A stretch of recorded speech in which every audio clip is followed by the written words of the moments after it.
अभी तक तो बोला जाता था राम मंदिर तो बस एक झांकी है, मथुरा काशी अभी बाकी है। लेकिन भैया ऐसा क्या हुआ कि अब 3 की जगह चौथी, 5वीं और लाइन से एक एक मस्जिदों का नंबर आए जा रहा है। और अब तो यहाँ तक कहा जा रहा है कि हम हमारे 6000 मंदिरों को भी लेके रहेंगे, जैसे कि बदायूं का नीलकंठ मंदिर, अजमेर का शिव मंदिर, संभल का हरिहर मंदिर और भी कई। लेकिन जब भी मंदिर को लेने की बात आती है, मुस्लिम पक्ष हमेशा विरोध करता है। जैसे कि 24 नवंबर को संभल में मुसलमानों ने विष्णु जैन जी सहित पूरी पुलिस फोर्स और एएसआई टीम पर भारी पथराव करा था। लेकिन योगी पुलिस ने कहा कि ये तो एक सोची समझी साजिश थी, क्योंकि जो मुसलमान पथराव कर रहे थे वो उस जगह के थे ही नहीं। फिर वो अचानक पथराव करने कहां से आ गए? प्रशासन ने पकड़े हुए आरोपियों के मोबाइल फोरेंसिक लैब में डिलीट डेटा रिकवरी के लिए भेजे थे। रिपोर्ट में ऐसा क्या आया कि योगी जी ने पूरे मामले की कमांड अपने हाथ में ले ली। तो आज हम पूरे मामले को तथ्य और सबूतों के साथ जानेंगे कि योगी जी ने मुसलमानों पे क्या क्या कड़क एक्शन लिए और कोर्ट में हिंदू पक्ष ने हरिहर मंदिर होने के क्या क्या सबूत रखे। तो चलो हिंदू राष्ट्र की ओर बढ़ाए गए विष्णु शंकर जी जैन के कदम को अच्छे से जानते हैं।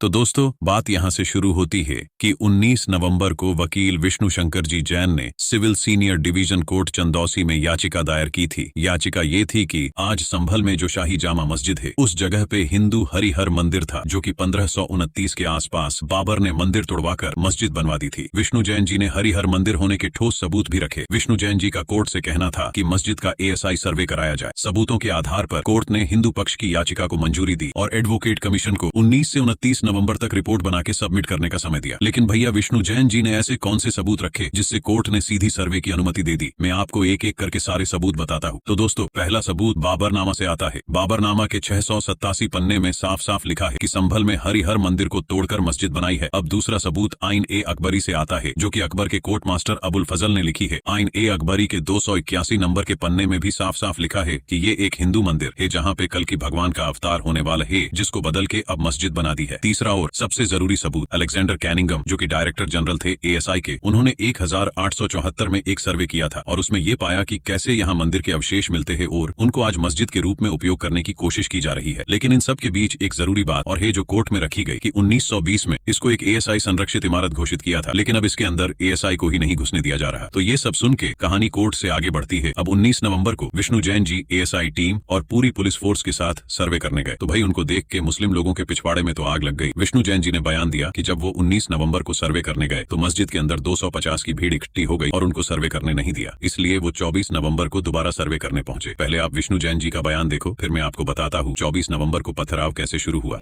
ये एडवोकेट कमिश्नर साहब की नोटिस है। ये 23 नवंबर 2024 की है। शाम को 6:30 बजे इसकी रिसीविंग है। जो मस्जिद कमेटी के वकील है उन्होंने बकायदा इसको रिसीव किया है और उसमें क्या लिखा हुआ है एक पैरा आपको पढ़ के बताना चाहता हूँ। उक्त तिथि को उपरोक्त सभी को उपस्थिति में परिसर का करीब 1.5 घंटे तक सर्वे किया। परिसर के अंदर रोशनी की कमी थी जिसकी वजह से आंशिक फोटोग्राफी और वीडियोग्राफी हुई। उक्त परिसर में सर्वे के दौरान काफी विघ्न उत्पन्न हुआ।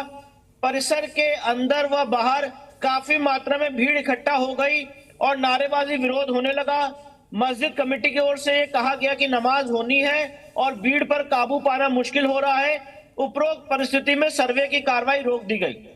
ये एडवोकेट कमिश्नर महोदय का नोटिस है जो उन्होंने 19 तारीख को घटनाक्रम हुआ उसको मेंशन किया है और 19 तारीख को सर्वे अधूरा रह गया क्योंकि वहां पे भीड़ इकट्ठा हो गई थी, नारेबाजी विरोध प्रदर्शन होने लग गया था। बाबर ने 1526-1529 में जगह को तोड़ा। ये बात बाबरनामा में भी मेंशन्ड है जिसका बेवरेजेस ने ट्रांसलेशन किया है। आईन अकबरी के पेज नंबर 281 पे लिखा हुआ है कि यहाँ पे हरिहर मंदिर था और यहाँ पे कल की अवतार होना है। ये बात अकबर के कोर्ट मास्टर अबुल फजल ने लिखी है। तो दोस्तों 24 नवंबर के दिन विष्णु जैन जी और एएसआई टीम 7:30 तक मस्जिद में सर्वे करने पहुंच गए थे। विष्णु जैन जी ने बताया कि 7:30 से 8 बजे के बीच में वहां हजारों की भीड़ इकट्ठी हो गई थी। साथ ही साथ अंदर सर्वे भी चालू था। मस्जिद के अंदर एक वजू खाना है। एएसआई टीम ने उसके पानी को खाली कराने के लिए बोल तो मस्जिद परिसर के लोगों ने मना कर दिया और मेजरमेंट के लिए भी मना कर दिया। बात ये आती है कि जब सर्वे कोर्ट के आदेश पे हो रहा है तो मस्जिद परिसर मना करने वाले होते कौन है? लेकिन इसी बीच मस्जिद परिसर अमृतसर के जफर अली साहब दिलबार पान मसाला खाने के बहाने बाहर जाते हैं और बाहर इकट्ठी हुई भीड़ में अफवाह फैला देते हैं कि अंदर तो खुदाई हो रही है। इसको सुन के पहले से ही भड़की हुई भीड़ के पिछवाड़े में और आग सुलग जाती है। वैसे ये मेरा कहना नहीं है, ये विष्णु जैन जी खुद कह रहे हैं। आगे बढ़ने के पहले आप विष्णु जैन जी का बयान देख लो, उसके बाद मैं आपको बताऊंगा कि पथराव में 5 लोगों की मौत कैसे हुई। पूरे सर्वे के दौरान 7:30 बजे से लेकर 11 बजे के बीच में 1 मिनट भी हम उस सर्वे परिसर से बाहर नहीं गए। बाहर जाने का सवाल ही नहीं आता है। बाहर सिर्फ और सिर्फ एक व्यक्ति गया, वो है जफर अली साहब। अच्छा, हाँ, ये पूरे सर्वे के दौरान एक व्यक्ति उस एलिज्ड मॉस्क परिसर से बाहर गया दिलबाग पान मसाला खाने के लिए, वो थे जफर अली साहब। और उसके बाद दंगा और भड़का। तो जो इन्फॉर्मेशन दी गई कि वजू टैंक का पानी खाली हो रहा है, बाहर लोगों ने पानी निकलता देखा, उनको लगा खुदाई हो रही है। खुदाई हो रही है, तो ये इन्फॉर्मेशन किसने दी? ये इन्फॉर्मेशन किसने दी? पानी निकलता देख के खुदाई हो रही है, ऐसा कुछ नहीं है। इन्फॉर्मेशन दी गई है, बकायदा भड़काया गया है कि अंदर खुदाई होने जा रही है और आपकी मस्जिद आपके हाथ से जा रही है। या आपको लगता है जफर अली ने किया काम? अब ये भगवान जाने किसने किया है, मैं ये एलिगेशन नहीं लगा सकता, पर सारे लोगों में से जो अंदर सर्वे में थे एक ही व्यक्ति बाहर निकला है, वो थे जफर अली साहब।